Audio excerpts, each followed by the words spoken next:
8:39. El maestro Roberto Gargarella es uno de los pensadores modernos más importantes en materia de derecho penal. Es jurista, sociólogo, abogado y académico especializado en derechos humanos. Es un hombre que marca una línea en torno a lo que significa hoy el ejercicio del derecho y la jurisprudencia. Está en España, nos atiende hasta ahora. Héctor, Roberto Gargarella es uno de esos autores obligatorios para entender, entre otras cosas, lo que está pasando hoy en nuestro continente, con la elección popular de alcalde, magistrados y jueces. El profesor Gargarella lo tenemos de referente en todas las facultades de derecho, en unas más que otras, pero siempre está presente por los temas que usted señala, Ricardo, especialmente, digamos, por su muy profunda convicción alrededor de la democracia y de cómo funciona el sistema democrático en América Latina. Él es argentino y ha estudiado mucho el funcionamiento del sistema político en América Latina, y yo diría que hoy es el más reconocido constitucionalista de esta parte del mundo. Maestro Roberto Gargarella, en España, gracias por estar con nosotros en Mañanas Blue para Colombia. Bueno, muchísimas gracias y espero estar a la altura de los comentarios. Gracias. Por supuesto que sí. Quisiéramos preguntarle acerca de la reforma judicial que ya salió adelante en México, maestro Gargarella, que ha llevado a que se defina por voto popular la elección de jueces y magistrados, y que también se empieza a pensar en Colombia, al menos se plantea la idea y la discusión sobre qué tan conveniente es ese cambio profundo en la forma en la que se eligen jueces y magistrados. ¿Cuál es su opinión sobre el particular? Bueno, pienso que es antijurídica desde todo punto de vista, inconstitucional en México, anticonvencional, pero por muchas razones, ¿no? Y además inconsistente. Empiezo por lo primero, y es que, digamos, a mí, como a tantos, nos ha interesado siempre que haya una mayor fortaleza democrática en el Poder Judicial, pero la verdad es que la elección popular no tiende a servir para eso, y parte de una idea muy pobre de la democracia. Democracia no es la elección que ocurre en el minuto uno, mucho menos para cargos que van a tener estabilidad por 8 años, 12 años o de por vida, como ocurre en el caso judicial. Digamos, lo que importa en el caso de los jueces en cuanto a la cuestión democrática es que cotidianamente haya un vínculo entre ciudadanos y jueces, y los ciudadanos puedan discutir con ellos, criticarlos, impugnarlos, elogiarlos, tratar de corregirlos, controlarlos de algún modo, hacerlos responsables por lo que hacen. Digamos, entonces, si uno quiere fortalecer la cuestión democrática entre jueces y ciudadanos, tiene que pensar en el día a día. Cuando en cambio, digamos, lo ponen todo en el momento uno, digamos, en el momento de la elección, y luego, digamos, la ciudadanía ya pierde control completo, pierde la capacidad institucional de dialogar con los jueces. Bueno, ahí yo creo que hay ya más bien un engaño respecto de la cuestión democrática. Entonces, invocar la cuestión democrática para, en los hechos, violentarlo. ¿Por qué? Porque esa persona, ese juez, ahora por 8 años, 12 años, 20 años o de por vida va a poder hacer lo que quiere, y ahora sin la impugnación que un ciudadano podría tener, porque va a decir, no, si yo tengo aquí legitimidad democrática, aquí me ha votado el pueblo, o sea que no me discuta. Entonces, empezando por eso, digamos, tenemos un problema. Los problemas son mucho mayores que eso, porque, digamos, en el caso de México, viene precedido, va a estar precedido, por un lado, por lo más importante, es la remoción de todos los actuales magistrados. Esto es, para el gobierno de turno, para el presidente saliente, era lo que él más quería hacer, dado que como sus propios aliados lo han reconocido. Digamos, la principal motivación de la reforma, digamos, no era la democracia, sino una venganza del presidente por el hecho de que la Corte en particular había estado obstaculizando algunas de sus iniciativas, por ejemplo, en cuanto a la militarización del país.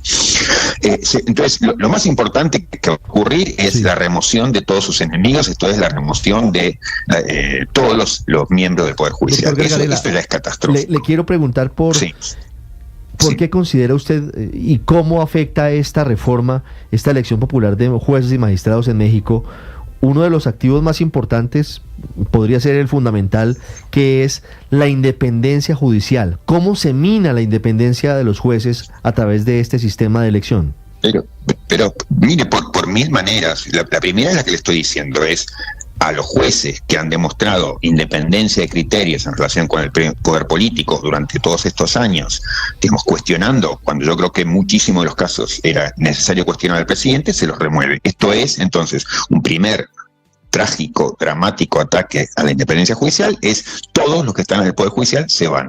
Segundo, viene esa elección que, como le decía, es muy poco interesante en términos democráticos, pero en donde esa reforma sí es interesante para sectores de poder, incluyendo a los sectores, digamos, del narco. ¿Por qué? Porque ellos están muy interesados en que haya ese tipo de elecciones, porque tienen mucha más capacidad de control e influencia en los ámbitos locales, y entonces pueden llegar a controlar al Poder Judicial, digamos, más cercanamente. Pero tercero, digamos, hay en la selección de los que van a ser candidatos para jueces, también eso va a estar controlado políticamente. Esto es, va a haber un filtro que tiene que ver con el gobierno de turno, que va a poder decir, usted puede ser candidato a juez y usted no. Y último, digamos, para hacer solamente 4 puntos básicos, aparece un tribunal de disciplina que va a tener la posibilidad básicamente discrecional y vinculada con el poder político de turno para remover al juez que quiere por razones las que se le ocurra. En la letra de la ley lo que dice es, se podrá sancionar, investigar y expulsar al magistrado electo si es que esta persona obró con falta de independencia, objetividad, excelencia. Imagínese, digamos, y el criterio no es un criterio técnico, sino es un criterio completamente liviano, como cualquier persona de sentido común lo entiende, digamos. Si a usted le dicen, esta comisión investigadora que está vinculada con el gobierno lo puede remover a usted si considera que su sentencia no tuvo la excelencia suficiente, imagínese, digamos, si usted como juez va a escribir una línea en contra del poder de turno, ¿no? Por supuesto que el poder de turno va a decir, esta línea no está escrita con la excelencia suficiente, usted se va. Entonces, es una reforma catastrófica. Claro, ahora, pero es una cosa, sí, abogado Gargarella, sí. Son los jueces de las Supremas Cortes, ¿no?, de los grandes tribunales, y otra cosa, pues los jueces locales. Hay elecciones populares de jueces locales, ayer lo conversábamos, en Suiza, en Japón y en 43 de los 50 estados de los Estados Unidos. ¿Cómo hacen campaña esos jueces? Sí. Pero hay una enorme diferencia en todos esos casos por muchas razones. Primero, digamos, en el caso de los Estados Unidos, la elección es uninominal. Esto es, usted tiene una circunscripción, allí va a ser electo Juan o María, como aparecen como candidatos a jueces, y usted no tiene, como el caso de México, que va a tener 200 personas que usted no sabe ni quiénes son, nadie tiene idea, digamos, todos aparecen mezclados, todos los que van a ser los candidatos en este estado. Entonces, primera cosa es eso, digamos, la elección es muy distinta si usted, como ciudadano del estado de Bogotá, o de donde sea, sabe que puede elegir entre Juan y María, o si le ponen enfrente 500 nombres. Segundo, digamos, estos elementos que le agrego, y es, por un lado, el filtrado que va a hacer el gobierno en relación con quienes pueden presentarse a esa elección, cosa que ya es grave, y además el Tribunal de Disciplina que se les pone encima a todos los que vayan a ser electos, que hace que ese juez electo va a estar muerto de miedo porque sabe que no tiene ninguna chance de escribir una línea en contra del gobierno, porque el gobierno ligeramente lo puede despedir mañana. Entonces es muy distinto a lo que ocurre así, y por eso no lo compararía ni en el caso de los jueces locales, sino en el caso de los jueces superiores. Pero permítame decir una cosa más. Sí, señor. En Colombia hay una larga tradición que es ejemplar en toda América Latina, estoy hablando de Colombia y no de México ahora, que es la de la Corte Constitucional controlando las reformas que se quieren hacer, que implican una sustitución de la Constitución, digamos, y por lo tanto, si a Petro se le ocurriera, digamos, llevar adelante una reforma de este estilo, no tengo ninguna duda de que no tendría ninguna chance de pasar el filtro de un tribunal constitucional, porque, digamos, es el faro que ha iluminado, yo diría, en buena medida Occidente en esta materia, es Colombia, y en Colombia se ha dicho, hay ciertas reformas que no se pueden hacer, digamos, sino de un modo estrictamente, digamos, consensuado y democrático y discutido, digamos, y nunca, digamos, una reforma de la naturaleza que se está haciendo en México por los contenidos y por las formas y por los procedimientos que están llevando a cabo. Entonces, En ese sentido, a mí me parece, yo no sé si el presidente colombiano, digamos, está llevando adelante una iniciativa de estas como para distraer la atención o para generar, digamos, una discusión que distraiga de algún tema, porque yo veo ese tipo de iniciativas completamente inconcebibles en la práctica colombiana, digamos, a la luz de lo que es una jurisprudencia muy robusta y ejemplar en todo el mundo, digamos, que genera la Corte Constitucional. Precisamente, profesor Gargarella, ya que hace esa comparación Colombia-México, a Colombia esta propuesta de elegir a los jueces y a los magistrados la justifica el presidente Gustavo Petro diciendo que el problema es que hoy las decisiones que ellos toman van en contra de la decisión popular que fue, por ejemplo, elegirlo a él de presidente. ¿Eso es cierto? Cuando las decisiones judiciales van en contra de un gobierno, ¿son decisiones contra la democracia? ¿Cuál es su opinión al respecto? Pero por supuesto que no, digamos, toda la lógica de los frenos y contrapesos, de los checks and balances, es que haya ramas del gobierno que responden a la voluntad popular directa y ramas del gobierno como la judicial que no responden. ¿Por qué? Y porque democracia no es simplemente regla de mayoría, lo que quiera una mayoría ocasional en el momento X1, sino, digamos, democracia constitucional implica, digamos, regla de mayoría y respeto de derechos. Entonces, por eso mismo, digamos, la idea es tener órganos políticos como el Poder Ejecutivo, el Poder Legislativo, que respondan a los incentivos del voto, y órganos que no responden a los incentivos del voto y que estén en ese sentido mejor preparados para cuidar las cuestiones de derechos. Entonces, democracia no es simplemente número, democracia no es simplemente regla de mayoría, sino que es regla de mayoría y cuidado de derechos básicos. Sí. Por eso, digamos, es que en la lógica con la que se pensó, que uno después puede decir me gusta más o menos y yo tengo cosas para decir al respecto, pero la idea es, hay órganos que no tienen que responder a la voluntad mayoritaria para que estén menos incentivados a aceptar cualquier decisión mayoritaria, por ejemplo, si afecta derechos individuales básicos. Profesor Gargarella, quisiera preguntarle... Eso no es antidemocrático, eso es constitutivo de la democracia constitucional. Sí, profesor Gargarella, fíjese que Colombia tiene una tradición de 20 años del mérito, de posicionar el mérito como uno de los principales requisitos para acceder a cargos públicos, entre ellos jueces, magistrados. Y la comparación es entre Colombia y México, que tienen un factor común y es el narcotráfico. ¿Usted cómo ve o cómo interpreta ese riesgo en el caso de Colombia, hoy que se está también planteando esa discusión sobre elegir jueces por voto popular?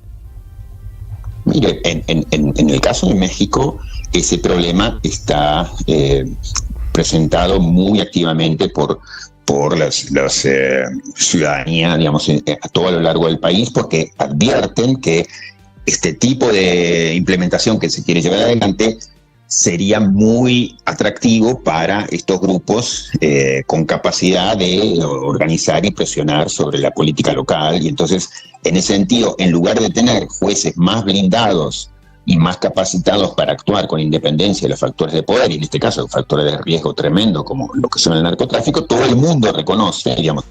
Yo creo que la primera bandera, digamos, la oposición política en todo México presenta al respecto es ojo para los actores del narcotráfico. Entonces, eso es lo primero que están haciendo. Entonces, yo creo que lo mismo ocurriría en el caso de Colombia, digamos, en cuanto a lo que ese riesgo representa y el miedo que se crea.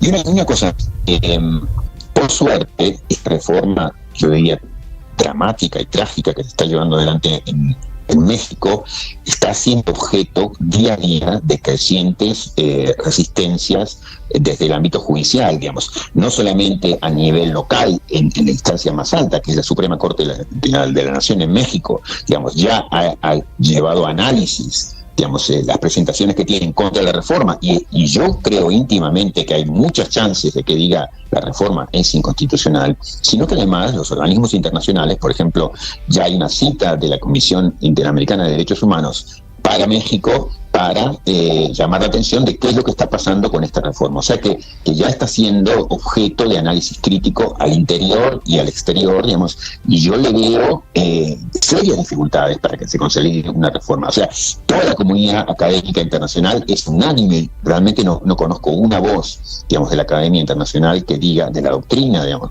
que diga esta reforma es aceptable, es pasable. Todos consideran esto como un escándalo. Digamos, yo mismo estoy participando en este momento en muchas actividades académicas, en amicus, en presentaciones, digamos, en los organismos internacionales contra este tipo de iniciativas que a los ojos del derecho internacional son peligrosísimas, y por eso un antecedente gravísimo para todos nuestros países, ¿no? Por eso no es solamente un problema de México, que es muy serio, sino un problema para la región. No, se está expandiendo, y por eso estamos hablando de esto, porque ya en Colombia el presidente Petro plantea la discusión porque considera que las decisiones judiciales, en su opinión, van en contravía de la voluntad popular, que él cifra en los 11 millones de colombianos que votan por él. Es muy importante para los demócratas que no nos dejemos engañar con estas ideas. Insisto, si realmente nos interesa la democracia, nos interesa, digamos, que, como decía Jefferson, digamos, que la ciudadanía gane poder de decisión y control cotidianamente, no que,